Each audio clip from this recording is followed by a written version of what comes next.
ഓം ശ്രീ ഗുരുഭ്യോ നമ. വളരെ കാലം ആഗ്രഹിച്ചത് ആ വിദേശിക്ക് കിട്ടി. അമ്മയോടൊപ്പം യാത്ര പോവുക.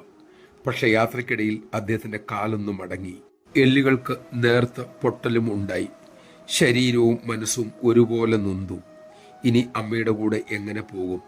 പക്ഷെ അമ്മയുടെ ഉപദേശം അകതാരിൽ അപ്പോൾ തെളിഞ്ഞു. സംഭവിച്ചതിനെ സന്തോഷത്തോട് സ്വീകരിക്കുക. അതുകൊണ്ട് ആ ദുഃഖം അദ്ദേഹത്തിന് സഹിക്കാൻ സാധിച്ചു. പഴയതുപോലെ തനിക്ക് കാര്യങ്ങൾ വേഗതയിൽ ചെയ്യാനാകുന്നില്ല, പരസഹായം വേണ്ടി വരുന്നു. ഇതൊക്കെ അദ്ദേഹത്തിന് മനസ്സിലായി. പണ്ടത് വേണ്ടിയിരുന്നില്ല എന്നും വ്യക്തമായി.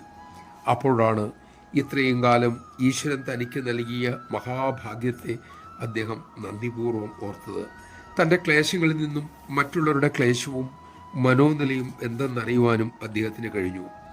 ഇതൊക്കെ തിരിച്ചറിയാനുള്ള അവസരമാണ് ഈ അവസ്ഥയിൽ അമ്മ സമ്മാനിച്ചിരിക്കുന്നത് എന്ന് അദ്ദേഹത്തിന് ബോധ്യമായി. അതോടെ ദുഃഖാവസ്ഥ എന്ന് തോന്നിയത് അനുഗ്രഹമായി അദ്ദേഹത്തിന് അനുഭവപ്പെട്ടു തുടങ്ങി. നമഃശിവായ. സന്തോഷം ഒരു തീരുമാനമാണ് എന്ന അമൃതവചനം ശീലിക്കാൻ നമുക്കാകട്ടെ. യഥാ ദൃഷ്ടി തഥാ സൃഷ്ടി എന്നാണല്ലോ ഋഷിവചനം. അത് മറക്കാതിരിക്കാം.